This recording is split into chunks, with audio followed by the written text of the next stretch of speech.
Bueno, pues empezamos, si queréis ya.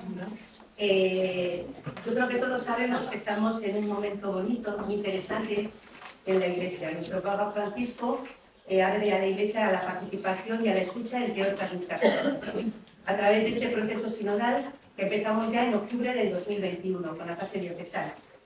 Ahora estamos en la fase universal, que se inició en la Asamblea del Sínodo de Obispos en Roma, en octubre del 23. Si recordamos todos, esta asamblea no solamente es de obispos, sino que se abrió también a otras 70 personas, entre una de las cuales es Cristina Hinojés, que está hoy con nosotros, que tenemos hoy la suerte de compartir con ella este ratito, este café o esta tertulia, sobre todo para poder dialogar con ella y preguntarle todo lo que nosotros queramos, pues que sea una oportunidad para que la podamos aprovechar. Cristina es laica, es teóloga, es miembro de la Comisión Metodológica del Sínodo de Roma y se encargó también del acto de apertura del Sínodo de los Obispos en el 2021. Tiene muchos libros, varios por lo menos, libros publicados. Yo creo que el último es Susurros de Pasión y Ternura, que es una serie de 4 libros. Yo leí uno y es muy bonito, muy entrañable. Y este último es sobre la figura de María Magdalena. ¿Es correcto así? Pero tiene también, además de estos libros, tiene muchos artículos en diferentes medios de comunicación y en revistas nacionales y también internacionales. Su currículum es grande, tan grande como su pasión, yo creo, por profundizar y por comunicar aquello que nos hace ser fieles a esa buena noticia del Evangelio. Y por eso muchísimas gracias, Cristina, por aceptar nuestra invitación y por venir y estar con nosotros y compartir este café.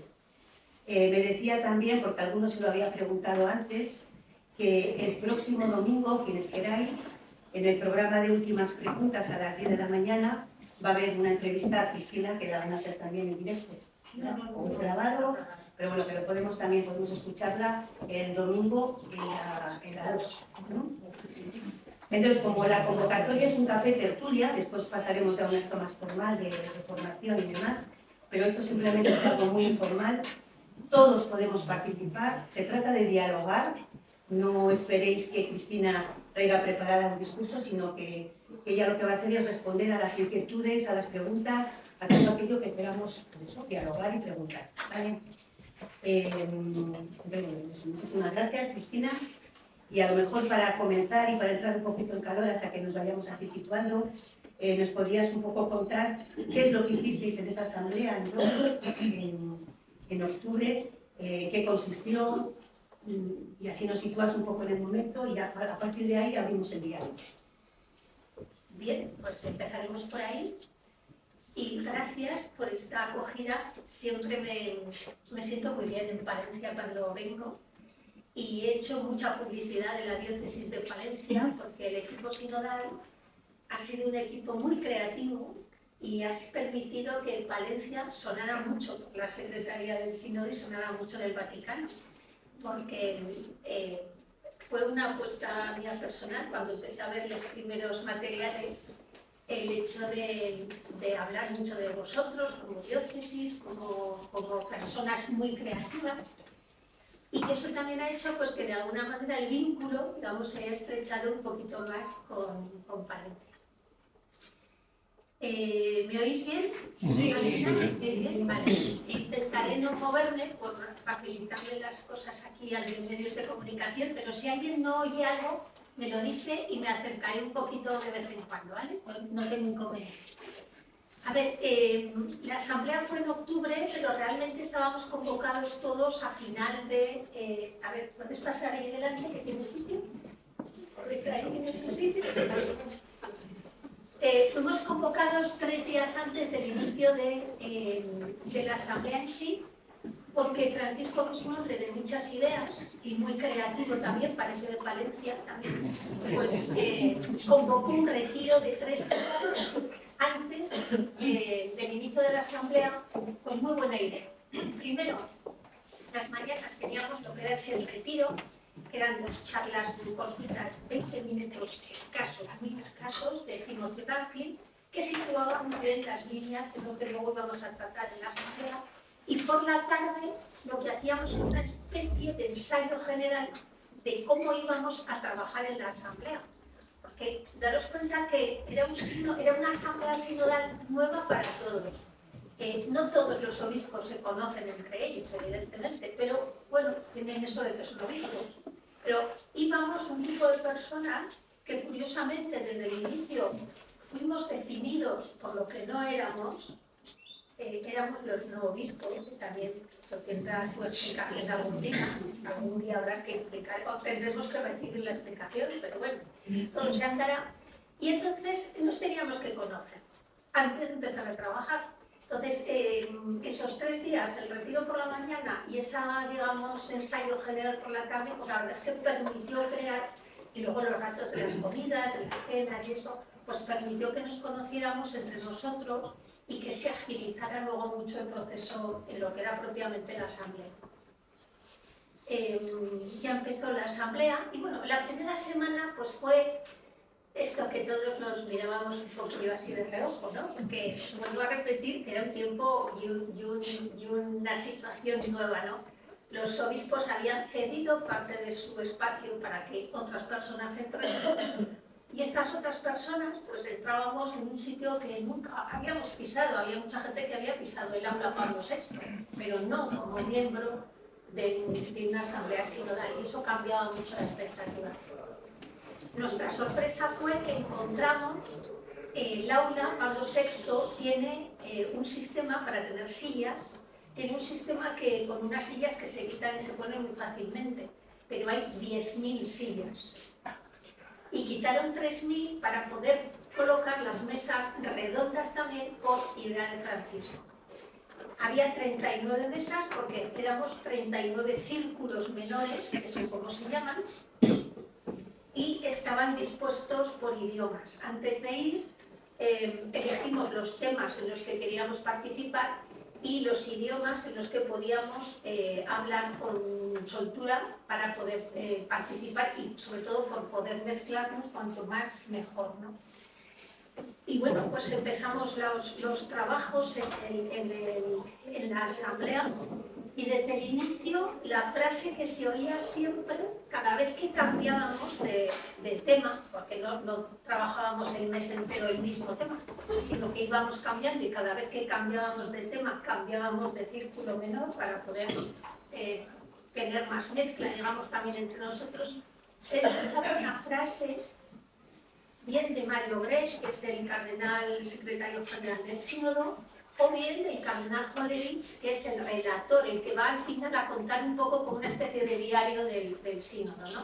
Siempre se escuchaba esa misma frase cada vez que cambiábamos de tema. Hablad todos con total libertad. Esa fue la frase que escuchábamos siempre al principio.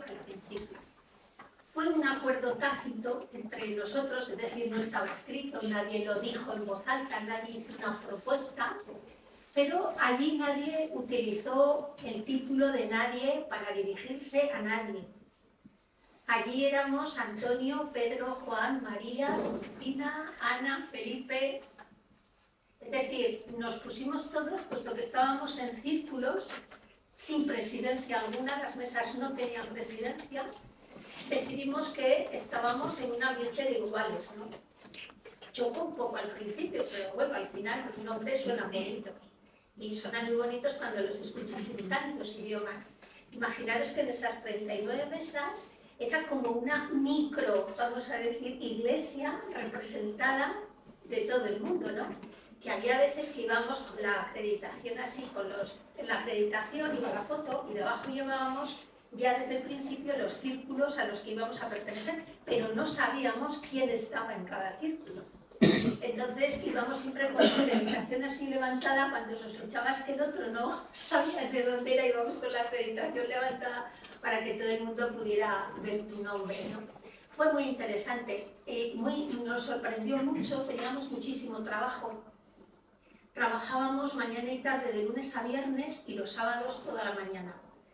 Y luego los domingos había opción a ir por las parroquias de Roma explicando qué estábamos haciendo en la asamblea sinodal. O sea que en realidad no parábamos de trabajar. Pero fue muy llamativo al principio, cuando nos dieron el horario, que el tiempo del café de la mañana era muy amplio, eran como 45 minutos de café, y decíamos, pero con el trabajo que tenemos, ¿dónde vamos 45 minutos de café?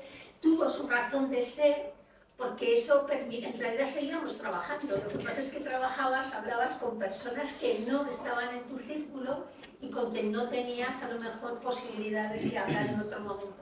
Y luego fue también muy interesante que los presidentes de los dicasterios, para que entendáis, como si dijéramos de los ministerios del Vaticano, para que es un poco pasado a nuestro idioma común, vamos a decir así, estaban al alcance de la mano, podías hablar con todo el mundo.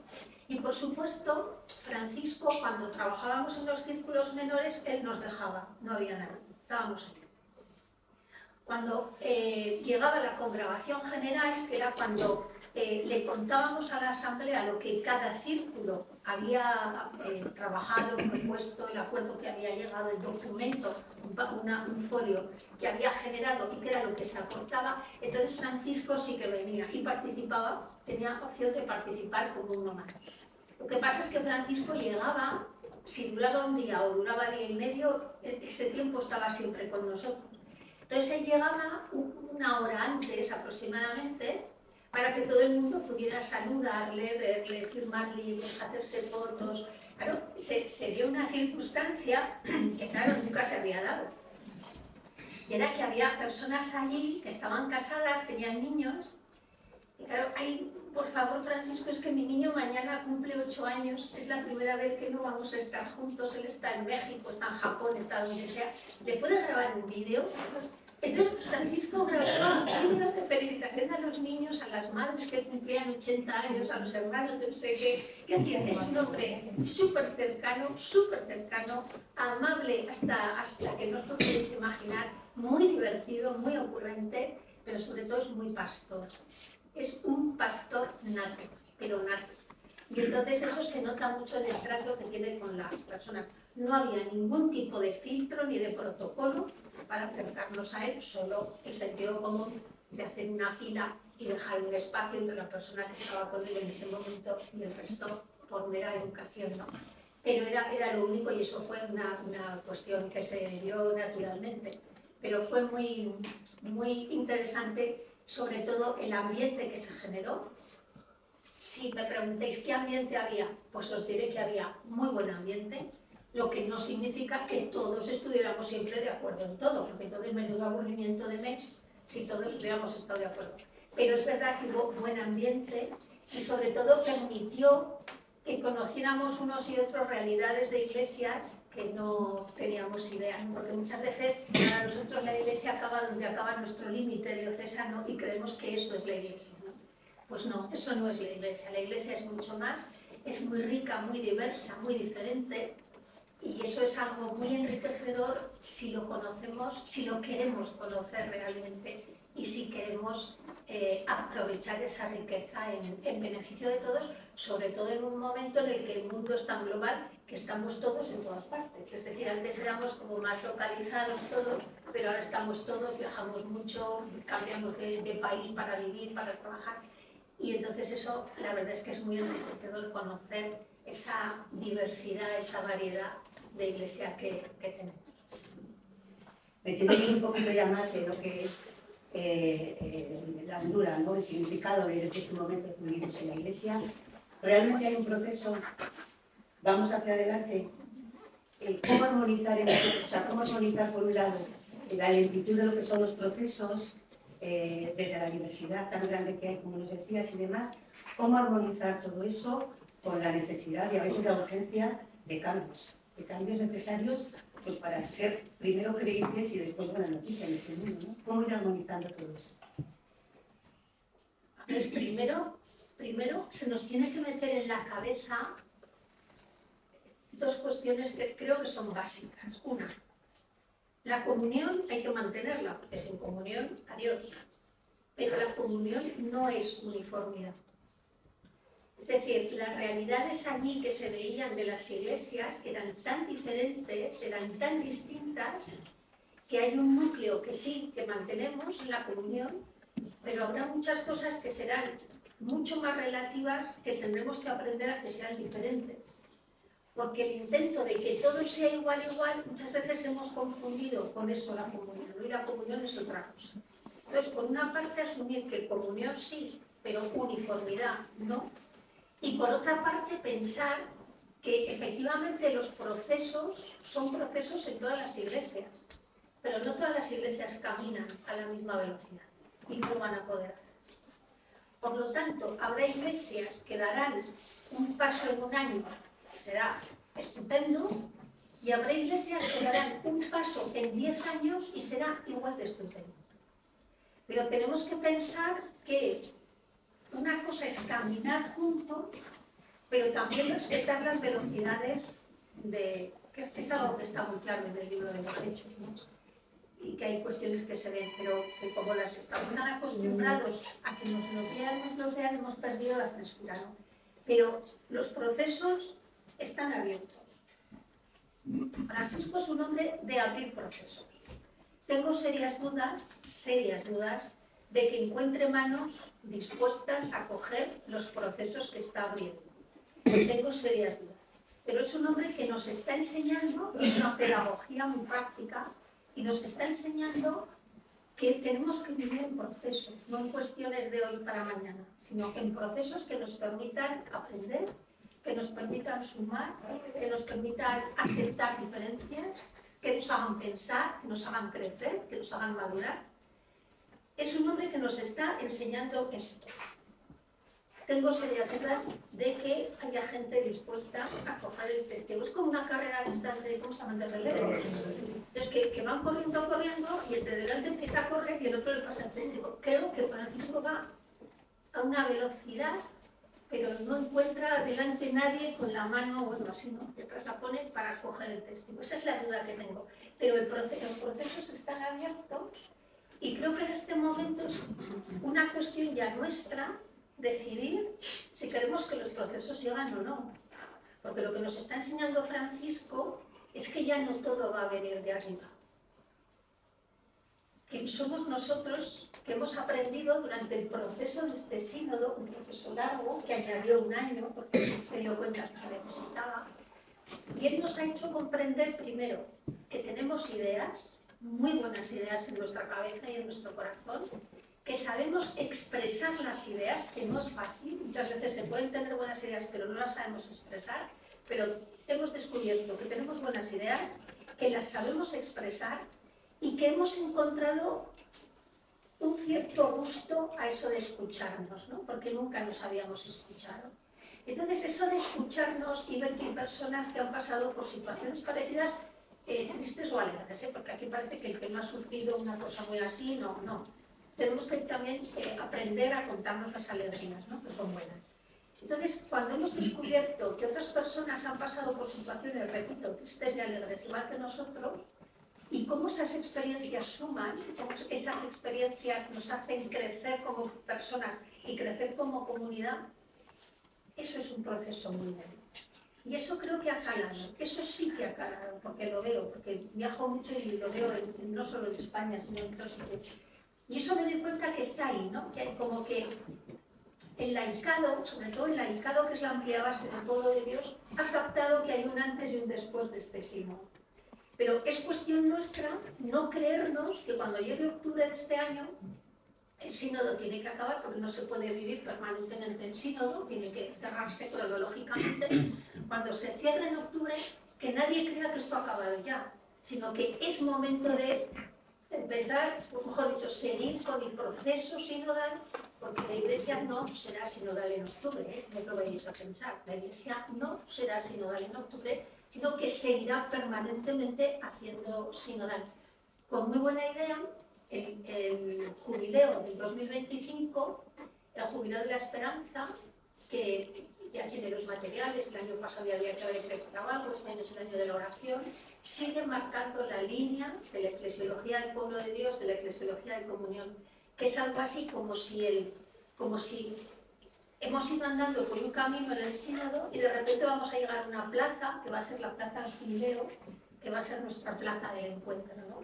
Y creo que es algo así como decir, todo esto lo hemos vivido, hemos ido caminando, ahora nos encontramos, ahora vamos a tener que seguir otra vez caminando y haciendo realidad todo lo que hemos vivido en este proceso, en los procesos. ¿Preguntamos? Sí.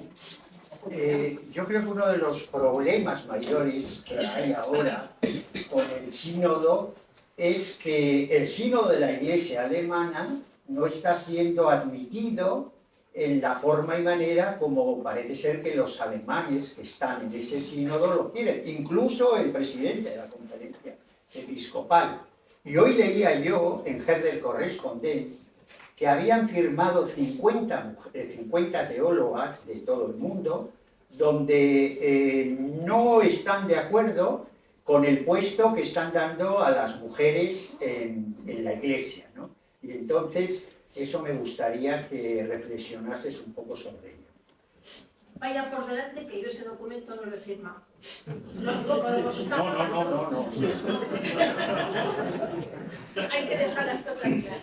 Yo ese documento no lo he firmado. A ver, es verdad que había obispos alemanes, el presidente de la conferencia, los presidentes de las conferencias episcopales tienen que estar en el sínodo por el cargo, sean quienes sean, estaban. No hubo ni la más mínima tensión, lo tengo que decir, ni hubo por parte de ellos una manera de intentar influir, por ejemplo, en los cafés del café este de por la mañana, que se decía que era muy largo. No hubo jamás una manera de influir, ni de convencer, ellos fueron unos más. Tanto es así, que una noche en la conferencia episcopal alemana nos invitó a cenar a todos en una cena fría allí en el hall de la Pablo VI. Pero vamos, que no fue ninguna intención de nada, sino porque después había un acto, era muy complicado que fuéramos a la residencia donde estábamos y ellos decidieron, bueno, pues nosotros invitamos a cenar con un buffet frío y se acaba. Pero no ha habido ninguna tensión, lo digo tal cual, en la Asamblea Sinodal no hubo ninguna tensión. Si donde lo hay es después en Alemania. Ya, pero bueno, eso es una cuestión, y a ver, los alemanes son primero muy lanzados, por empezar.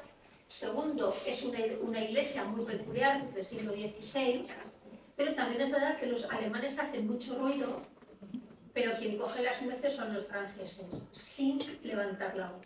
La iglesia francesa en este momento es muchísimo más sinodal en estructuras que la alemana, pero muchísimo más, y no hemos visto un titular de la iglesia francesa. La iglesia francesa va a un ritmo muy parecido al resto de las iglesias, y lo que quiere hacer la iglesia alemana es salir disparada a su velocidad. Andar juntos, o sea, caminar juntos sí, respetando las velocidades sí, pero que nadie vaya poniéndose en cabeza a mucha distancia, porque eso no va a generar nada bueno. Entonces, el problema que tienen, lo tienen ellos. Ellos, a ver, las teólogas dirán, pues vale, las teólogas recogen un sentir de muchas mujeres en la iglesia, pero también hay que entender los procesos que se están viviendo. Es decir, cuando las mujeres que estábamos en la asamblea, había mucha diferencia. Las mujeres orientales, hay cuestiones que no es que las piensen, es que ni se las plantean. Entonces, cuando, por ejemplo, nosotras no teníamos inconveniente, bueno, nosotras me refiero a europeas, americanas, incluso africanas, porque las mujeres africanas tienen una visión de la iglesia muy parecida a la nuestra, en cierto modo.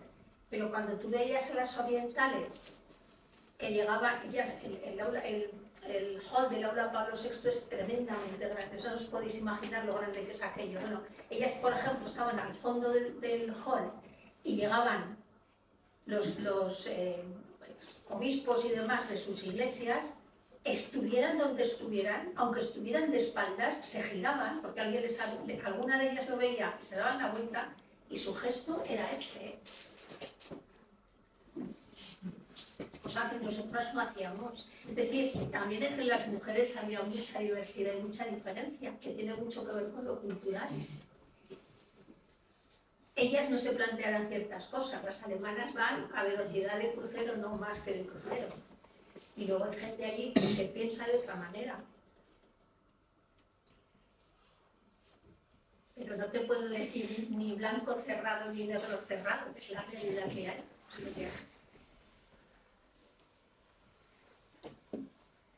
El trabajo cotidiano que era la conversación espiritual, todo eso nos podías explicar cómo se desarrollaba y qué... Pues es un método, a ver, no es el único método, pero sí que es el método que se podrá perfeccionar, evidentemente, pero que de momento ha dado resultado. Los círculos teníamos, como os he dicho, estábamos por temas y por idiomas.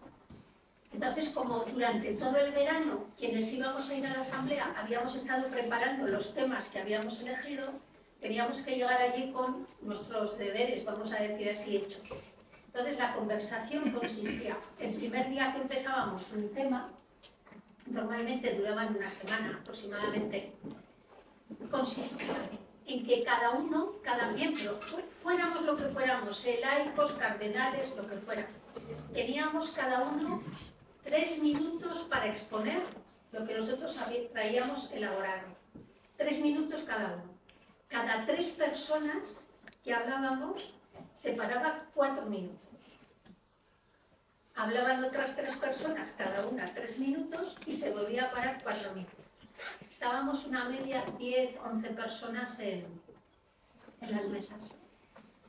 Esa ronda, claro, era para que cada uno expusiera su reflexión sobre el tema que íbamos a tratar, pero a la vez los minutos de silencio que había entre un grupo y otro nos permitían recoger lo que las otras personas decían y ver cómo eso iba ayudándonos a percibir, pues muchas veces matices, acentos o cuestiones a lo mejor que no nos habíamos planteado en nuestra reflexión.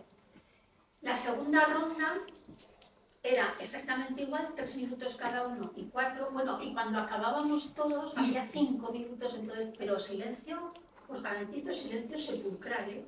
O sea, no se oía nada. Y luego, la segunda ronda era para exponer cada uno qué nos había resonado de lo que habían dicho otros y cómo eso nos ayudaba a modificar, a ampliar la idea que nosotros llevábamos con el tema a tratar. Es exactamente igual la ronda, al final otros 5 minutos de silencio, y ya la tercera vez que empezábamos a hablar, entonces ya se producía, digamos, había alguien que ya no había un orden, sino que alguien quería hablar, levantaba la mano y el facilitador, el coordinador, por así decirlo, de la mesa, que ellos no podían hablar, solo coordinar las intervenciones y demás, esa persona exponía más ampliamente cómo todo lo que habíamos dicho le iba marcando un poco la línea y demás. Había un secretario y un relator en cada círculo. El secretario era elegido por la Secretaría del Sínodo, el relator lo elegíamos nosotros, y los dos trabajaban y empezaban a crear un boceto de reflexión, digamos, del tema que estábamos tratando. Y entonces empezaban ya los matices.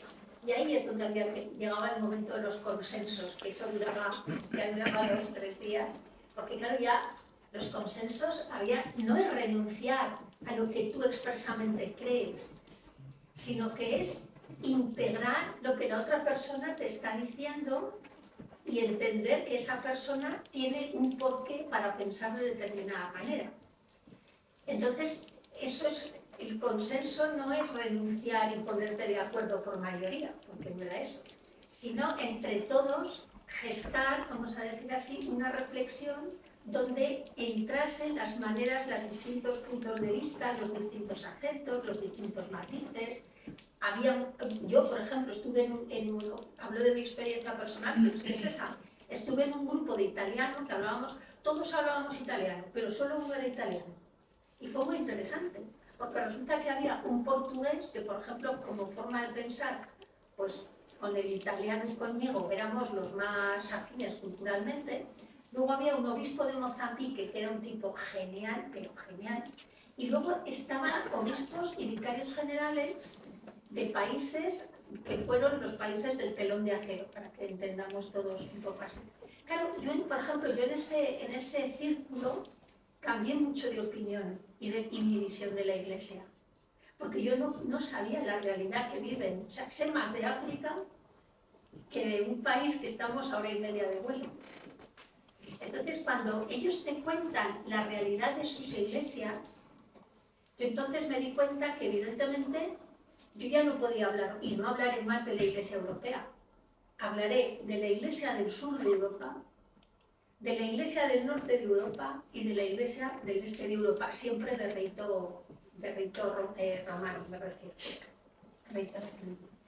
Porque somos tres realidades distintas en un espacio así, en un mapa, que somos un espacio así en un mapa, somos tres realidades muy diferentes. El sur no tiene nada que ver con el norte no tiene nada que ver con el sur, y ni el norte del sur tiene nada que ver con el este. Entonces ahí es cuando vas viendo cómo estas realidades se van, te van haciendo ver y ampliando eso que tú pensabas, pues que a lo mejor no es tan importante como tú pensabas, ¿no? Si es verdad que había siempre personas más predispuestas a aceptar y había personas que pues, se mantenían más en sus 13, vamos a decir así, ¿no? Pero bueno, eso es una condición humana, tampoco pasa nada, pero siempre se alcanzaban consensos. Y con esos consensos es con lo que hacíamos un folio, ¿eh? No podía ser más. Y ese folio es el que se compartía cuando había una congregación general. Es un sistema de trabajo que, os vuelvo a repetir, no es la única manera, será perfeccionable seguramente, pero aquí ha funcionado. Y ha funcionado, y daros cuenta que estábamos personas de culturas muy distintas, pero la escucha ha funcionado perfectamente para todos. Y es un sistema que, por ejemplo, yo que ahora me llaman mucho para la formación de congregaciones religiosas, hacemos alguna dinámica de escucha de conversación en el espíritu y se convencen de que funciona. Es decir, es un sistema que tendría que empezar, aunque luego se cambie, se amplíe, se varíe, lo que sea, pero que tendríamos que empezar a practicar en nuestras comunidades al nivel que fuera, porque es muy enriquecedor. Eso era nuestra forma de trabajo. Sí. Y el siguiente paso, cuando ibais ya con vuestro documento a la congregación general... No, la congregación general se convocaba cuando estaba acabado los círculos menores, ya que tocaban, se volcaba se comentaba, el secretario lo leía aleatoriamente, no había turno, o sea, no era grupo 1, 2, 3, sino que aleatoriamente se leían. Y entonces, claro, también todos recogíamos, porque teníamos un mismo tema, pero con acentos diferentes en cada grupo, ¿no? Se complementaba, digamos, el tema. Entonces, se recogían y después había intervenciones particulares, personales. Pedías que teníamos tablets, era todo muy tecnológico, tablets, unas cámaras en medio de las mesas que te enfocaban y tal. Las tablets no las regalaron, tranquilos que se quedaron allí, lo digo, hay gente que lo pregunta, se quedaron allí y ya como curiosidad eran todas negras, menos la de Francisco, pero blanca. Sí. Francisco también pedía la vez, si quería hablar, pedía la vez, entonces iban apareciendo los nombres y de repente veías Papa Francisco y decías, ¡ay, mira, va a hablar! Y yo veías ahí, estaba muy bien. Pero que no se colaba ni tenía la palabra, sino como uno más participaba. Entonces, cuando eso se volcaba, eso empezaba a generar el trabajo que luego se iba a ir gestando en el documento. Pero las intervenciones privadas, vamos a decir, se hacían allí presencialmente de viva voz, pero luego había que enviarlas por escrito también a secretaría, a los grupos de teólogos que estaban allí, y se enviaban y se repartían por idiomas y por temas, porque había bastantes teólogos para recoger todas esas cosas. Ese era el sistema de trabajo. Transparencia total, absoluta y total, está todo colgado en la web del sínodo, absolutamente todo, hasta el resultado de las votaciones, o sea que transparencia total. Más cosas, sí. De tu experiencia, de lo que has vivido, y mirando a la Iglesia en nuestro país, ¿qué cosas consideras tú que tendríamos que relativizar? ¿Y qué cosas consideras tú que son esencia de la Iglesia universal? ¿Relativizar en nuestro país? Sí. Y luego que es esencial para toda la Iglesia. Eso es. Vale. Relativizar en nuestro país los personalismos, a todos los niveles. habría que relativizar todavía mucho el cargo. O sea, el cargo es algo que vas a tener durante un tiempo, pero luego vas a seguir siendo Juan o Pedro sin el cargo. Entonces, para evitar muchos problemas futuros, habría que aprender a relativizar los cargos presentes. Porque cuando uno se desprende o lo desprende del cargo, por edad, por planteamiento, por lo que sea, ¿qué es uno? Y cuando digo uno, digo una, me da igual que sea la general de una congregación. Es decir, vivimos demasiado pegados, por lo menos lo que yo veo en la Iglesia española, demasiado pegados todavía a los cargos. Y cuando el cargo, o dejas el cargo o te sacan del cargo, se crean muchos problemas en las personas porque no están preparadas para eso. Y eso genera muchos problemas a nivel de diócesis, de congregaciones, de movimientos y de todo. Entonces, habría que relativizar mucho la importancia de los cargos. Si el cargo se viera y se viviera de verdad como un servicio, te daría igual ser lo que sea que ser Juan, porque en esencia tú eres Juan, o Pedro, o María, o Teresa. Entonces, habría que relativizar los cargos. ¿Qué habría que tener muy en cuenta como Iglesia Universal? Algo que en el sínodo se ha tratado muy poco y que a mi modo de ver, esto es una opinión absolutamente personal, tendría que haber sido prácticamente un eje central, que es la realidad de los abusos.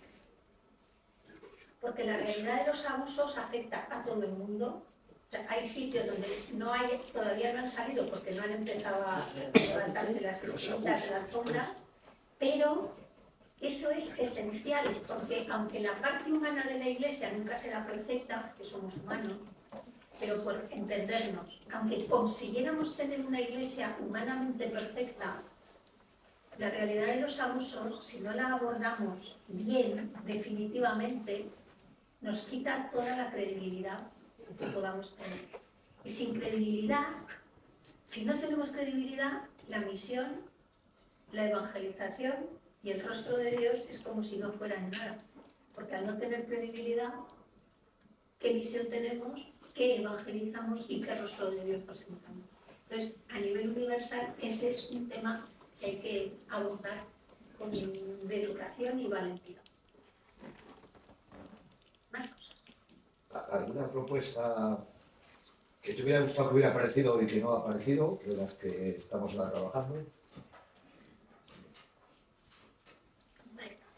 Siempre hay cosas que dices, esto podría haber sido, pero es verdad que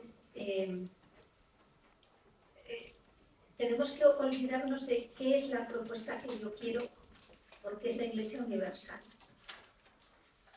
Cuando tú hablas, o cuando yo hablo, por ejemplo, de la Iglesia del norte de Europa, del sur de Europa y del este de Europa, es que no tenemos ninguna de las tres nada que ver con la realidad, por ejemplo, de África. Que no tenemos nada que ver. Entonces, nosotros cuando aquí nos quejamos de que, es que en mi diócesis es que no hay curas, es que hay un cura que lleva 3 pueblos, bueno, pues el obispo este que estaba en el grupo italiano, que era de Mozambique, él nos explicó que su diócesis solo tiene 3 parroquias. Cada parroquia tiene 350 kilómetros a la redonda para atender y tiene 5 curas. 5. Eso no hay quien la tiene. Entonces, en ese grupo que estábamos hablando de los ministerios y de la diversidad de ministerios y qué ministerios habría que plantearse de cara al futuro, pues claro, él dijo una cosa muy interesante, ¿no? Él dijo, en la cultura de su país, los hombres van a trabajar, cuando salen de trabajar no se plantean colaborar en nada, porque culturalmente no lo hacen. Entonces él decía, yo tengo mujeres que ejercen ministerios que no están instituidos y que casi son contrarios a derecho canónico. Pero es lo único que tengo para atender. Si yo quiero tener esas comunidades cuidadas en la medida de lo posible, tienen que ser ellas las que lo hagan. Entonces, quizás hablar más de los ministerios, pero no, para mí es una cuestión que yo creo que... Pero no hablar de los ministerios desde un despacho. No hacer un diseño pastoral desde un despacho, pero ni aquí ni en ninguna parte del mundo. El diseño pastoral surge de la misión. Y en la misión es donde, por ejemplo, se ve la necesidad de ministerios. Entonces, incidir mucho más en esa necesidad de la misión para conocer los ministerios, la necesidad de ministerios, y que por supuesto no van a tener que ser iguales en todos los sitios, yo creo que es algo que habría que haber todavía incidido mucho más. Pero también te vuelvo a repetir, ha salido, está recogido, pero es que había tantas realidades a las que atender que si te centrabas en marcar mucho el acento en un tema en concreto, pues hombre, no, es que no hubiera habido más que un tema, ¿no? Pese a todo, hay dos temas que se han abierto vía, los dos con bastante fuerza. Uno es el diaconado femenino y el otro la reforma de los seminarios. Reforma sobre la reforma de 2016, es decir, volver a reformar en serio los seminarios. Esas dos líneas son las que más el camino se han abierto. Sí. ¿Ha cambiado un poco tu visión, tu percepción, tus prioridades? ¿Ha habido un antes de Cristina Hinojés y un después una vez participado en la asamblea? Es decir, quizá la perseverancia, no lo sé, yo clamo no, pero quizá la perseverancia o un poco la idea que tienes previa de, pues yo creo que la Iglesia tenemos que seguir caminando por aquí, una vez que has participado en la asamblea ya has visto un poco pues, las distintas realidades, como lo comentabas antes, ¿no? Culturalmente es distinto hablar de determinadas cuestiones. ¿Te ha cambiado? ¿Hay un antes y un después? Sí, sí, sin duda alguna. Yo he descubierto realidades eclesiales en las que yo no pensaba nunca. Porque como yo no las tengo cerca, nosotros no las tenemos cerca, no pensamos. Por ejemplo, en el Instrumentum Laboris había en un apartado que salía los matrimonios polígamos, por ejemplo. Y había personas que a mí me decían, pero ¿y esto a qué sale? Pues esto aquí no existe. Entonces, a ver, primero, el Instrumentum Laboris recogía el sentir y las aportaciones de todo el mundo, no solo de España, solo de Europa. Por lo tanto, era lícito que se recogiera, porque eso es una realidad que está en muchos países. Vale. Cuando, si hablamos de matrimonios polígamos, evidentemente nuestra mente se va a África, porque culturalmente en África yo no sabía, por ejemplo, que existían matrimonios polígamos en Centroamérica, por ejemplo, no lo sabía. Entonces, hablando ahí entre nosotros, pues, personas que venían de países de Centroamérica nos explicaron cómo eran allí los matrimonios polígamos, que no tienen nada que ver con los matrimonios polígamos de África. O sea, son realidades que no se llaman igual, que no tienen que ver. Entonces, cuando tú escuchabas a los obispos africanos hablar del matrimonio polígamo, claro, la realidad que se presenta, el problema que se presenta es muy concreto. ¿Por qué? Porque ahí es muy normal que un hombre tenga 4 mujeres mínimo, hijos a montones. Esta persona decide un día que se quiere bautizar y acude a la parroquia. Ha ido frecuentando la parroquia un poco, vamos a decir, a cierta distancia, es decir, no llega de nueva, pero decide bautizarse. Entonces se inicia el proceso para prepararlo para el bautismo. Pero claro, llega un momento que en el proceso le dicen, cuando te bautices vas a tener que elegir a una mujer, hacerte cargo de todos los hijos, y a las otras 3, 4, las que tengas, 5, lo que sea, no vas a, o sea, no las tienes que volver a ver. En su concepto de familia, que polígama y todo, para Europa la querría, no, porque su concepto de familia es para aprender lo que es familia. De repente se le rompen los esquemas. Dice, a ver, me habéis estado hablando de un Dios que es Padre, que acoge, compasivo, misericordioso, y ahora resulta que me decís que para formar parte de la Iglesia tengo que romper a mi familia, abandonar a mis mujeres, que todos los niños llaman a todas las mujeres mamá, o sea, es una cosa diferente a nuestra idea. Entonces, ¿qué pasa? Pues que hay un 98% que no se bautiza. Y de ese 98%, un porcentaje altísimo que entra en una crisis de fe tremenda. Es decir, que ya no se acerca ni a la sombra de la parroquia. Entonces, eso es un problema. Eso es un problema. Y eso es un problema que yo no sabía que existía. No sabía que existía. Y ahora me planteo cuántas cuestiones de tipo cultural condicionan la aproximación a la fe o la pertenencia a la Iglesia de muchas personas. Son cuestiones que, claro, no nos afectan. Dicen, bueno, no nos afectan. Unos días después de volver de la asamblea, estuve trabajando en un sitio con un grupo, resulta que me dijeron, pues donde nosotros vivimos, hay ya 2 familias que son de matrimonios polígamos que han llegado de África, entonces ves, y están empezando a llegar. Luego, es algo para lo que también nosotros tenemos que empezar a pensar. Es una cuestión que en el documento se dice que los obispos africanos para la asamblea de octubre de este año tendrán que llevar alguna propuesta para ver cómo se empieza a trabajar en esa línea. Entonces, claro que cambia tu visión de la Iglesia, por supuesto, no solo por esto, sino por otras muchas cuestiones, porque ves realidades que están allí.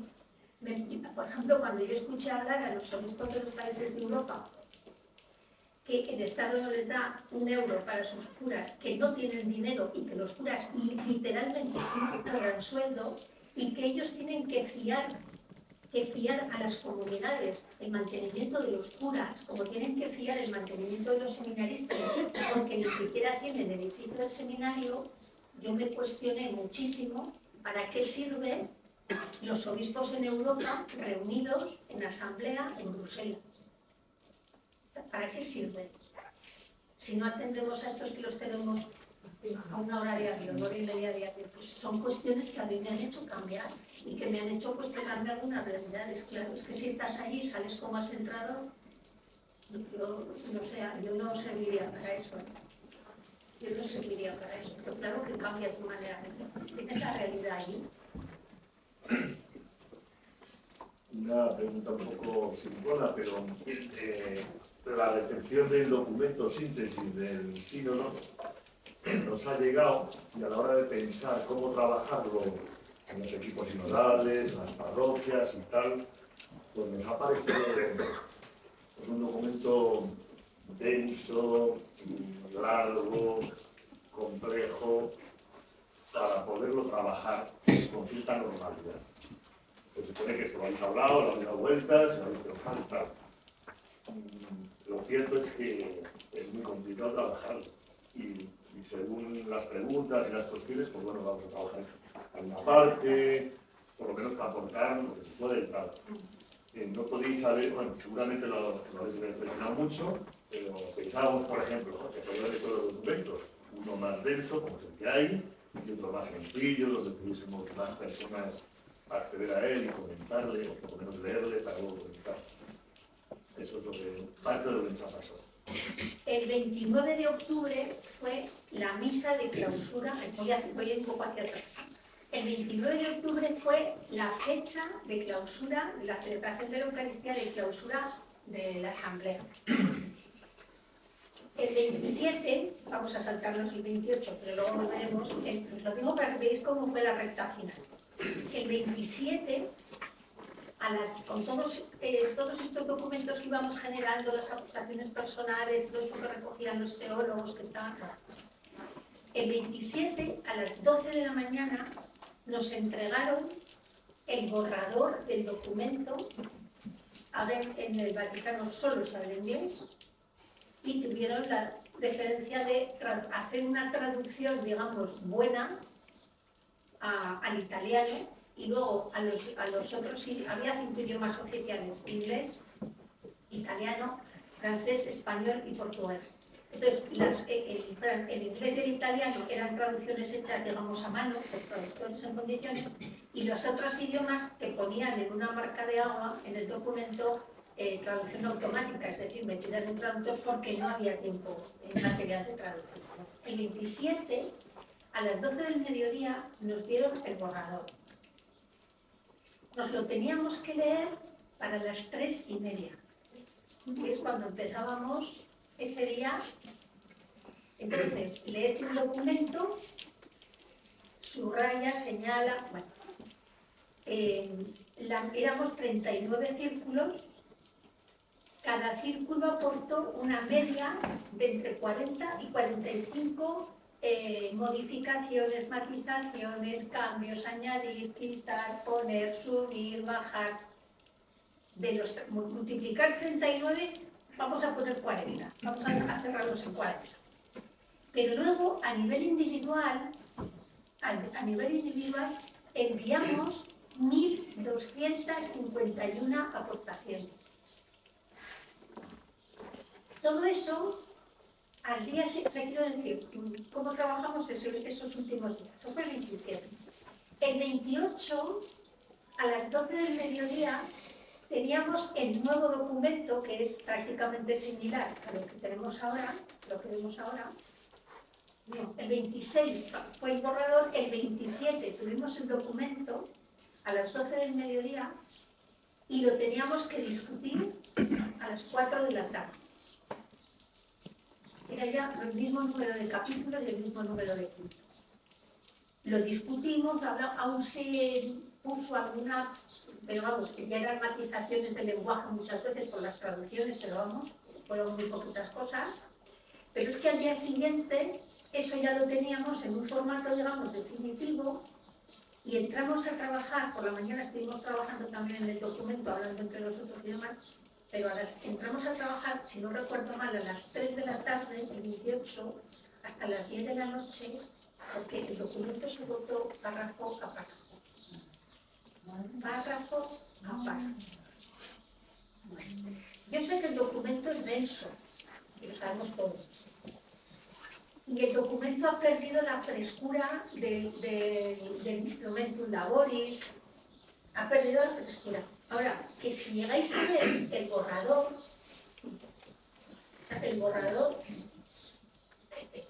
era otro mundo. O sea, la labor que ha habido de rebajar el lenguaje sin rebajar los contenidos, y luego entraban cuestiones que yo evidentemente entiendo, si hubiera habido tiempo, se tendrían que haber hecho esas revoluciones. Porque todo lo que tiene que ver con cuestiones del derecho canónico, de las relaciones con las iglesias orientales, si no conocemos la nuestra, como para conocer las iglesias orientales. Es decir, son cosas que allí surgieron, pero son cosas que a un nivel de mayoría de personas no va a llegar. Por eso lo idóneo de trabajar el documento sería coger aquellos temas que realmente nos interesan y hacer aportaciones, o haber hecho el trabajazo que habéis hecho aquí, de adaptar y de hacer asequible ese documento. Yo sé que es un trabajazo, pero es lo que hay. Nosotros no redactamos, digamos, el documento, sino que lo redactó un equipo de teólogos. Y claro, a los teólogos hubo que matizarles mucho los lenguajes, porque ellos se iban por las alturas. Entonces, desde el borrador hubo que bajarles un poco, pero con todo había cuestiones que había que ponerlas así. Pero eso... ¿Pero no crees que realmente tenemos un problema de lenguaje en la iglesia? ¿O no? Es que al final eso se restituye a las iglesias locales. Pero vamos a ver qué es lo que manda. Si es que cuando... Para entender un poco tienes que tener una formación, tienes que haber hecho un proceso un poco más dentro de lo que es el lenguaje de la iglesia. Claro. Pero eso no es, no somos las personas que estamos. Claro, pero es que eso tenía, o sea, igual que nosotros enviamos, o sea, las diócesis, trabajamos y lo enviamos al equipo diocesano. El equipo diocesano hizo una síntesis que se aprobó en la asamblea, que a su vez fue a la conferencia episcopal y que de la conferencia episcopal fue a secretaría, pues ahora el proceso era al revés. Desde la asamblea fue, de hecho, a las conferencias episcopales, y las conferencias episcopales tenían que haber hecho ya una adaptación de ese lenguaje y de ese documento que yo no he visto en todos los sitios. Por ejemplo, sí que lo he visto en Portugal. En Portugal la conferencia episcopal, partiendo del documento, y tenía unas fichas de trabajo claras, concretas, concisas, o sea, pero que eran mucho más fáciles de trabajar que esto. Lo que yo he visto aquí de la conferencia episcopal han sido 3 preguntas, o 5 preguntas, vamos, yo creo en el sentido de muy poquitas, concretas en ciertos temas, pero que tampoco permiten abordar el documento en sí. Es decir, no incitan o no animan a que alguien explique el documento, porque el documento tiene cosas tiene cosas muy sorprendentes. Si lo leéis, si os animáis a leerlo, cuando lo hagáis, daros cuenta que ese documento está votado por un 75% de obispos, y en el grupo de los que eligió Francisco para directamente también había obispos, es decir, había más de un 75% de obispos. Cuando leáis el documento, tener eso en la mente. ¿Por qué? Primero, porque se aprobó por más de un 80%, es decir, nosotros no teníamos fuerza, los no obispos no teníamos fuerza para cambiar el voto, ni para cambiar la dirección del voto. Por lo tanto, se aprobó por una amplia mayoría de obispos. Pero es que hay cuestiones que son muy interesantes, lo que pasa es que no son espectaculares. Os voy a citar dos, porque eso salió de la mayoría de los obispos, es interesante, ¿no? Una, por ejemplo, hay una propuesta de los obispos para que no se haga obispo a un monseñor del Vaticano. Y diréis, ¿y eso es importante? Es muy importante. ¿Por qué? Porque los monseñores que hay en el Vaticano han llegado en su más tierna infancia sacerdotal y a lo mejor llevan 20 o 30 años sin salir de un despacho, sin verse absolutamente en ningún conflicto pastoral, y cuando ya no se sabe qué hacer con ese monseñor, ¿y ahora qué hacemos con monseñor? Lo nombramos obispo y así sale del Vaticano. ¿Qué pasa? Que no tienen experiencia pastoral y van a una diócesis sin tener la más mínima experiencia pastoral. Que esa propuesta haya salido de los obispos es muy importante. No es espectacular, porque a nosotros no nos llama la atención, pero es muy importante. Otra, por ejemplo, pone que hay veces que los obispos, algunos obispos se sienten muy incómodos, muy molestos, no saben cómo actuar, cuando ellos, a nivel personal, no se ven reflejados en ciertas cuestiones que adopta y hace pública la Conferencia Episcopal y especifican en materia de fe o moral. Eso es importantísimo, pero no es espectacular. Claro, lo espectacular hubiera sido, en el sínodo se ha aprobado que las mujeres puedan ser sacerdotes. Es que eso no era tema del sínodo, era un tema colateral al sínodo, pero no un tema del sínodo. Y aparte que el sínodo jurídicamente no puede cambiar, no puede modificar, es propositivo, no ejecutivo. Es decir, nosotros tratamos temas que luego se le van a presentar a Francisco y Francisco decidirá sobre qué temas se actúa más deprisa, más despacio o lo que sea. Y ojo que desde 48 horas después de acabarse la asamblea, lo que se ha movido Francisco con muchos temas que estaban dentro de la asamblea. Pero son estos temas que os he puesto, por ejemplo, no son temas espectaculares, pero son temas que tienen mucho calado en la vida eclesial, muchísimo calado. Pero claro, no son lo que querríamos escuchar, pero son cuestiones muy importantes. Pero problemas de lenguaje a todos los niveles, empezando por la soja diocesana. Por ejemplo, las sojas diocesanas a veces tienen artículos que dicen esto, las homilerías. Muchas veces no porque no se entiendan, sino precisamente porque el problema del lenguaje no es siempre porque el lenguaje sea complicado, sino porque algunas veces es tan sumamente simplón y tan sumamente sentimental que quitan toda la profundidad al evangelio que están supuestamente explicando. Entonces, el lenguaje es un tema muy importante y muy atractivo. Sí. Segunda opinión personal, ¿crees que a corto plazo en la Iglesia pronto admitiremos el diaconado femenino, de la mujer al diaconado y posteriormente al presbiterado? Tu opinión personal. A ver, el sacerdocio está muy lejos. El sacerdocio está lejísimo.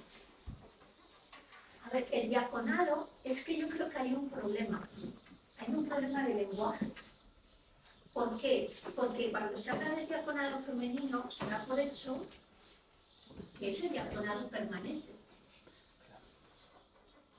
Entonces, si hay varones casados que son diáconos permanentes, ¿qué problema hay para que lo haya una mujer? Sobre todo cuando en muchos países muchísimas mujeres están ejerciendo de hecho como diáconos sin papeles, que digo yo. O sea, son unas sin papeles dentro del contexto eclesial. Hispanoamérica está lleno de mujeres que ejercen el diaconado. Europa tiene muchas mujeres que ejercen un diaconado sin ser diáconos tampoco. África tiene muchas mujeres que ejercen un diaconado. El problema es que para la mayoría, yo es que ahí percibí una cosa, yo percibí cuando se hablaba del diaconado, los obispos no pensaban en el diaconado permanente, pensaban en el paso previo y como claro que el diaconado sea permanente o no, me refiero, el problema que tiene es que lo seguimos enfocando a que dé vueltas alrededor del altar, cuando no, el diaconado es todo menos dar vueltas, aunque la primera frase en el documento del diácono sea el diácono sustituye para el servicio del altar, eso tenía que pasar como mucho una nota a pie de página del último punto del documento, porque el diaconado siempre ha sido para la asistencia, para la labor social. Entonces, cuando los obispos no piensan en el diaconado permanente, piensan solo en el diaconado, independientemente de que sea permanente o no, ellos lo que están viendo es a las mujeres alrededor del altar en un acto puntual. Claro, eso les da mucho miedo, porque ya de alguna manera ven que el presbiterio de una catedral, el presbiterio de una iglesia, lo van a ocupar las mujeres, pero no es eso.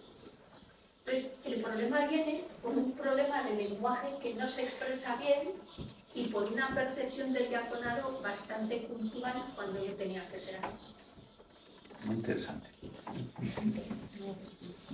Allí había muchas mujeres, sobre todo de Hispanoamérica, que su labor diaria, digamos, es un diaconado pero permanente, que te decían, muchas veces te decían, nosotras vamos a los poblados, o no vamos, estamos en los poblados, donde el sacerdote viene una vez cada 3 años con suerte, con un poco de suerte, porque no vas.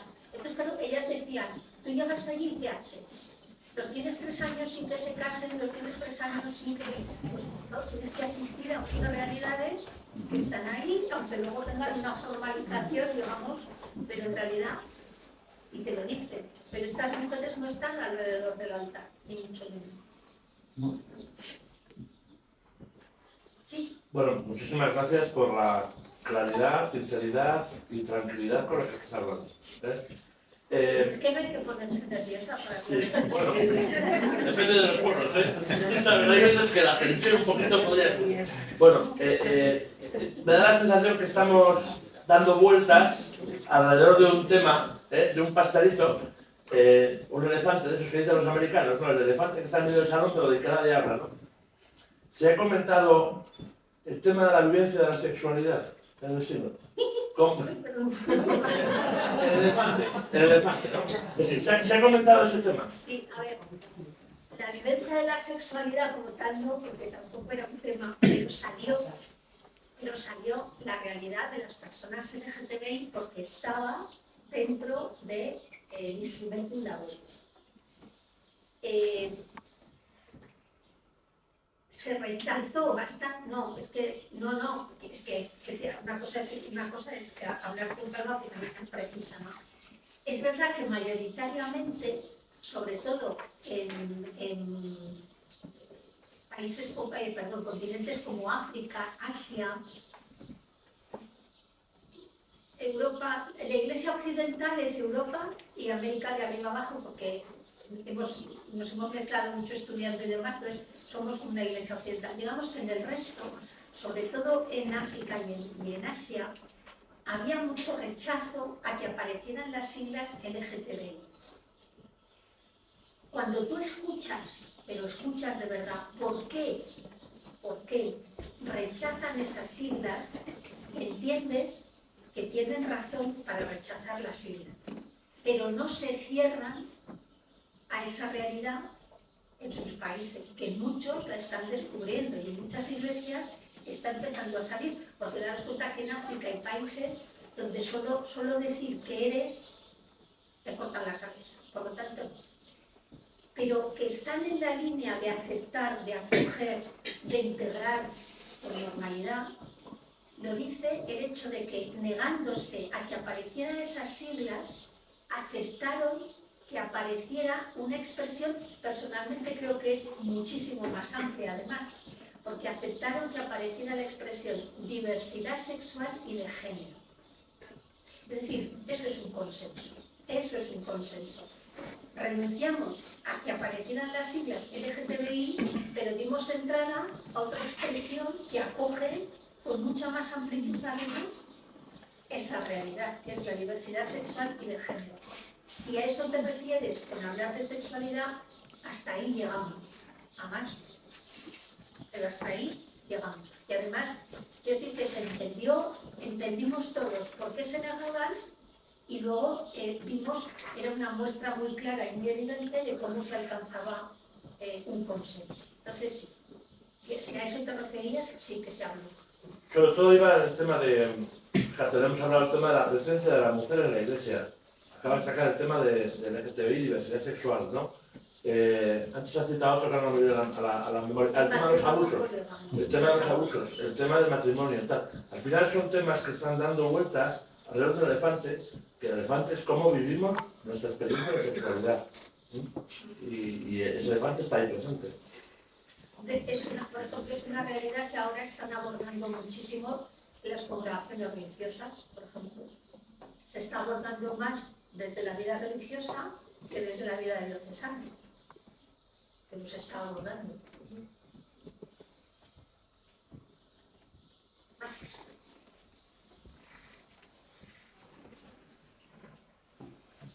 Teniendo en cuenta el poco tiempo que existe para que el documento se trabaje, entonces hasta mediados de abril, y también este mes la complejidad del tema y tal, ¿tú crees que realmente este proceso de reflexión por parte de los cristianos de a pie de la diócesis y tal se va a producir? Yo creo que muchas diócesis en las que ni siquiera se están planteando ya. Bueno, hay muchas diócesis que no se han planteado en la fase, en la fase diocesana. Es sumar sobre lo mismo. No, a ver, es verdad que es un proceso largo, que no estamos acostumbrados a un proceso largo, porque no estamos acostumbrados. Y luego también es verdad que la mayoría de las diócesis como que no han sabido dinamizar, animar el proceso. Pero también es verdad, y curiosamente, que sí que sé que se están recogiendo muchas aportaciones a nivel personal, porque ha habido muchas diócesis que como que el proceso se ha diluido. Entonces, curiosamente, eso que os decía antes, de que esa amplia base del pueblo de Dios ha asumido que hay una realidad de antes y después del sínodo, se está viendo y que hay muchas aportaciones a nivel personal en temas, me imagino que serán muy concretos, pero en finales de cuentas están mandándolas directamente a Secretaría General del Sínodo. Luego eso me da la esperanza de que por lo menos ha calado el hecho de participar, de reflexionar y demás. Que sería mejor hacerlo diocesanamente, y todo eso sí, pero en muchos casos que es muy difícil hacerlo, pues por lo menos hacerlo a nivel personal, permites que acabar. Sí. ¿Tienes algo de idea de cómo esta fase se está trabajando en España? Si no, no es difícil, quiero decir, en diócesis que no se han implicado desde el principio nada, o sea, nada, y hay diócesis que no se han implicado desde el principio para nada. Hay diócesis que se han implicado mucho, que siguen con esa táctica, temática, forma y manera, y luego la mayoría, pues como se puso de perfil, es decir, el que quería trabajar, trabajaba, y el que no quería, no trabajaba, pues entonces también haya dependido mucho de pequeñas comunidades, de movimientos, de parroquias, y muchísima gente que desde el principio, pues a lo mejor ser personas que no estaban directamente vinculadas a la Iglesia y que Francisco las invitó a participar, pues trabajaron, digamos, fuera del paraguas diocesano, que Eso se vio mucho, por ejemplo, en grupos que se formaron en universidades, curiosamente, ¿no? Gente de esta que se declara entre agnóstica y atea, que se sintió de alguna manera interpelada al principio para poder trabajar y para poder aportar. Y entonces lo hicieron. Entonces esas personas han seguido en esa dinámica también en este proceso. Es decir, es muy parecido al principio igual, pero quizás les ha faltado en algunos sitios un empujoncito de decir, venga, que ya estamos en la etapa final. ¿Sí? A ver, igual es una bobada lo que voy a plantear. Yo creo que detrás de las palabras hay cosas importantes. Yo creo que esta manera de sínodo, yo creo que es buena. Deseo que haya llegado para quedarse. No igual a este nivel de implicarnos tanto a toda la Iglesia Universal, aunque luego cada uno se implique como pueda o como quiera, pero ya no son solo padres sinodales, también hay madres sinodales, incluso algunas votan.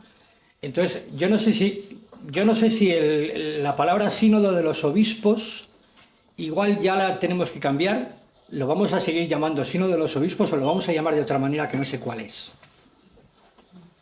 A ver, allí en una cierta periodicidad, digamos, algunos padres sinodales recordaban, porque esto es un sínodo de obispos. Bueno, no nos olvidamos, esto es un sínodo de obispos, está bien, un sínodo de obispos, vale. Pero también es cierto, y seguirá habiendo un sínodo de obispos durante un tiempo. O sea, lo ideal es que empecemos a caminar hacia un sínodo del pueblo de Dios, que tendría de suyo que ser eso. Pero bueno, de momento estamos en el sínodo de los obispos, que permanecerá, aunque a lo mejor haya otras formas de participación. De momento va a permanecer. Pero hay un dato que es interesante. Cuando se hizo público Predicat Evangelium, que es la Constitución del Vaticano, que estuvieron trabajando los cardenales junto a Francisco durante muchos años, creo que fueron 8 o 9 años, en la parte que se refiere a la Secretaría del Sínodo, la Secretaría General, habla de Secretaría General del Sínodo, sin apellido. Hablan de la Secretaría General del Sínodo, ni de obispos ni de no obispos. Entonces, eso es una pista ya bastante, porque es la Constitución del Vaticano, ¿eh? O sea, que no estamos hablando de una carta es la Constitución del Vaticano aprobada por los cardenales, firmada por Francisco, y que entró en vigor en el día de Pentecostés de 2022. Eso fue una señal muy clara de que por dónde deberíamos empezar a pensar. Lo que pasa es que volvemos a lo mismo de antes, es un proceso. Entonces, en ese proceso hace falta que todos nos resituemos, pero durante un tiempo evidentemente seguirá habiendo un sínodo mismo. Aunque la tendencia tendría que ser, repito, ir hacia el sínodo del pueblo de Dios. Pero es un proceso, ¿eh? O sea, es que todos nos tenemos que acostumbrar también. Yo estoy pensando aquí sobre mí, sobre todo.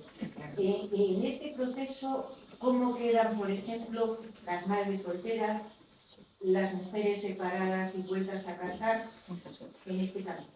Porque yo he oído o ha habido noticias por ahí de que una madre o una mujer separada, vuelta a casar, ha ido a un lugar y se le ha negado la comunión.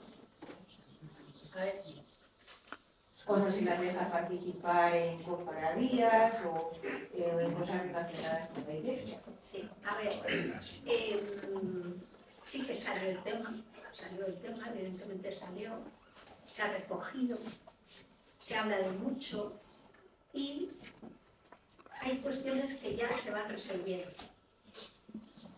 Lo que pasa es que, claro, cuando tú dices que en el siglo XXI, por ejemplo, todavía haya un arzobispo de un país, de un país que se supone que, porque eso te lo pregunta alguien a lo mejor de un sitio más escondido o con menos acceso a determinada información o formación, diría, bueno, puede pasar, pero que lo plantee un obispo norteamericano que plantee una cosa en una carta a Doctrina de la Fe, que fue de los primeros documentos que salió después del sínodo, después de la asamblea, que pregunte si se puede bautizar al hijo de una madre soltera. Claro, que eso pasa en el siglo XXI, dices, pero tú dónde has vivido hasta ahora. Eso es lo mínimo que se nos ocurre pensar. Pero bueno, para eso está la Doctrina de la Fe, y Doctrina de la Fe dijo que evidentemente se puede bautizar a un niño de una madre soltera. O sea, pero ¿dónde vamos a parar, no? Entonces, eso, ahí ya, eso más o menos va encaminado. Lo de los divorciados es un poco más complicado, pero no más complicado porque, es decir, cada caso es un mundo. A ver, una mujer, vamos a poner un caso, una mujer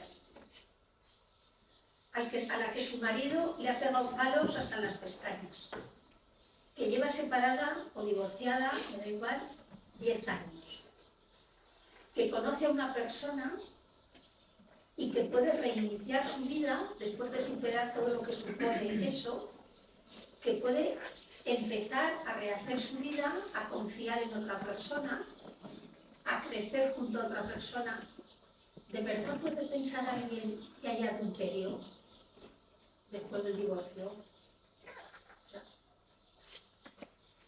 es decir, es que no es lo mismo divorciarse porque te dejas la pasta de los dientes abierta, que es una causa de divorcio en Estados Unidos. O sea, no es lo mismo que te divorcies porque uno de los dos se deja la pasta abierta a que tú te divorcies por ese motivo, o a lo mejor porque es una persona, me da igual que sea el hombre que la mujer, que ha sufrido un tipo de maltrato que no deja huellas físicas, pero deja muchas huellas psíquicas. A ver, es decir, es que también tendríamos que empezar a no hacer dramas de ciertas realidades. Es verdad que un divorcio con hijos pues afecta, es decir, todas estas cosas están ahí, son realidades que no negamos, ¿no? Pero bueno, a ver. La misericordia de Dios, ¿dónde está? Efectivamente, primero. Segundo, todavía es que hacer ese tipo de planteamientos o que no hayamos solucionado en ese tipo de cuestiones significa que a Moris Leticia la mayoría no se la niega. Pero ya no me refiero a la mayoría del pueblo de Dios, sino quien se la tenía que haber leído para guiar al pueblo de Dios. Entonces, si todavía seguimos en esa línea, es porque todo lo que lleva sobre el matrimonio y la familia Moris Leticia está guardado en un cajón. Porque si no, ya tendríamos elementos para empezar a... Pero como pregunté, un segundo, pero como pregunté el otro día yo en un artículo, y no es por hacerme autobombo, porque no, pero escribí una tribuna Vida Nueva que se titulaba ¿Dónde está el magisterio episcopal? Porque yo no lo veo por ninguna parte. Yo veo que hay obispos que en sus diócesis dan chispazos, pinceladas para su diócesis, pero no hay un magisterio episcopal que los guíe un poco como magisterio episcopal. Nueva que tenemos, que es mejor. Ahí está un documento como Amoris Leticia, que si se pusiera en práctica, muchos problemas de ese tipo. Pero si en el libro El pueblo de Dios, Ratzinger, ese caso en concreto dice que se puede volver a casar cuando era joven. Lo que pasa es que después, cuando ha hecho la edición definitiva, lo ha quitado. Pero eso él, cuando era joven, lo puso. Y eso es tan de cajón que el que no lo vea, pues que no lo vea. Pues es que ese es el problema, es que no queremos ver a lo mejor muchas cuestiones, ¿no? Pues ahí está. Pero bueno. Sí. Al hilo de esto, ¿se ha planteado en algún momento reformar el Código de Derecho? A ver, cuando la comisión metodológica empezó a trabajar 6 meses antes, porque era la que tenía que elaborar los documentos. Las otras comisiones empezaron a trabajar prácticamente a la vez que arrancaba el sínodo. Y sorprendió muchísimo que en la comisión teológica, que es la que tiene más miembros, prácticamente un 25% eran canonistas este año. Y aquello sorprendió mucho. Pero hay cuestiones que evidentemente tendrán que modificarse en el Código de Derecho Canónico, pero ojo, que si solo por curiosidad entráis en la web del Vaticano y pincháis en la pestañita que pone MOTU, M-O-T-U, que son los motus, son los documentos que firma el Papa, que sea, para hacer pequeños cambios en el Código de Derecho Canónico y actualizarlo. Bueno, o sea, Francisco ha firmado como empapelar esta sala y la de al lado y 3 más. Pero claro, todo el Código de Derecho Canónico no se puede reformar a base de motus. Entonces, habrá una parte del derecho canónico que se tendrá que reformar o se podrá ir reformando, evidentemente, porque el Código de Derecho Canónico recoge sí, la teología que está. Francisco, después, cuatro días después de acabar la asamblea, envió una carta a la Pontificia Academia de Teología diciéndole que empezase a trabajar una teología en clave sinodal. Curiosamente, esa carta no la ha recogido ni una sola universidad católica, que aunque no iba dirigida a ella, hombre, por aquello de pues, tenía que haberla recogido, ni seminarios, ni facultades, nada. Pero si va cambiando la teología, tendrá que ir cambiando el Código de Derecho Canónico. Pero ojo, a lo mejor no todo consiste en cambiar el derecho canónico, sino muchas veces en entender el derecho canónico porque no lo entendemos. O sea, si pudiéramos tener acceso a alguien que nos hiciera asumible muchas cuestiones del derecho canónico, veríamos que no son tanto frenos como maneras de ordenar un poco ciertas realidades. Pero evidentemente habrá puntos que tendrán que cambiar, eso seguro, eso segurísimo. ¿Y se pide una revisión en el documento? Sí, en el documento se pide una revisión, claro, porque es decir, al final es que si no tenemos el problema que tenemos ahora. Cuando el Concilio Vaticano II, la idea era que Juan XXIII iba a promulgar un cambio en el Código de Derecho Canónico, se murió. Llegó Pablo VI y tampoco se metió a fondo en el Código de Derecho Canónico. Y cuando aparece el Código de Derecho Canónico del Concilio, vamos a decir, el Concilio había acabado en el año... Y el Código de Derecho Canónico fue del año 83. Entonces, ¿qué pasa? Que ahora nos encontramos con una teología del Concilio Vaticano II que va hacia aquí, porque es teología, es lo que estamos viviendo. O sea, lo que estamos viviendo ahora no es más que poner en marcha el Concilio Vaticano II, la eclesiología del Concilio. Entonces, ¿qué pasa? Que la teología del Concilio va por aquí y el Código de Derecho Canónico va por aquí. Y estamos en un momento en que derecho canónico y eclesiología de común chocan muchas veces porque no van precisamente en mucha sintonía. Pero evidentemente habrá cuestiones que tendrán que cambiar. Eso seguramente. Como son las 6:30 y también dejar descansar un poquito a Cristina, para terminar solamente, ¿nos puedes dejar como 2 o 3 pistas o para qué consideres más importante? ¿No? Se oyen voces contra que van contra todo este proceso más de apertura, de participación. Incluso a veces en las diócesis mismas nos encontramos con reticencias, con dificultades, en la nuestra, en otras, donde sea, ¿no? ¿Qué 2 o 3 cuestiones sencillitas nos dejas un poco para mantenernos a los que creemos en esto? ¿Por qué tenemos que seguir apostando por esto, a pesar de las dificultades? Sí, primero porque no es una cuestión personal de Francisco. O sea, cuando os digan, es que esto es una idea de este Papa. No, no os lo creáis. O sea, Francisco no se ha sacado de la manga el as del sínodo de la ciudadanía. El sínodo lo ha promovido el espíritu, porque es un proceso espiritual. Pero es verdad que en el pontificado de Francisco, desde el primer día, hemos tenido muchas pistas de por dónde debíamos ir o por dónde iba a ir. Yo no sé si os acordáis cuando, justo que salió la fumata blanca y se asomó al balcón, los gestos y las cosas que dijo, las palabras que dijo y los gestos marcaban una línea diáfana. Pero en ese momento, entre que estábamos todos con la ahí va, de Argentina, que aquello ya era como... y que no esperábamos eso, pero mirad, el hecho de que saliera y su postura, su gesto, su postura corporal, fuera esta, él ni una sola vez hizo así, jamás levantó los brazos. como el gesto de triunfo, que se mantuvo así. Eso primero. Segundo, nunca se refirió a sí mismo como papa. Habló de sí mismo como obispo de Roma. Eso marcaba una línea ya clarísima de que el centro de la Iglesia no era el Papa, sino que el centro era Cristo. Y eso es algo que a nosotros en aquel momento se nos escapó.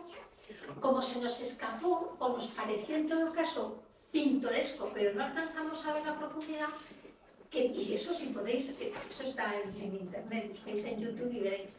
Cuando él pide que el pueblo allí presente rece por el obispo de Roma y se inclina, vosotros mirad las caras de los que estaban alrededor.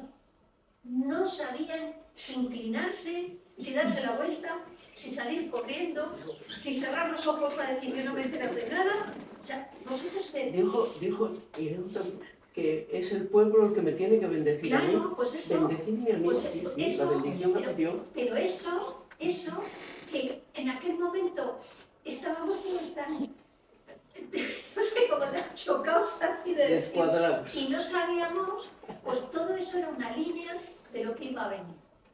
Entonces, aunque este sínodo no es algo que Francisco se haya sacado de la manga, sí es algo que venía anunciado, vamos a decir de alguna manera. Entonces, por una parte, esto no es algo que hagamos nosotros ni que sea idea de Francisco, esto es algo del Espíritu que va soplando, primero.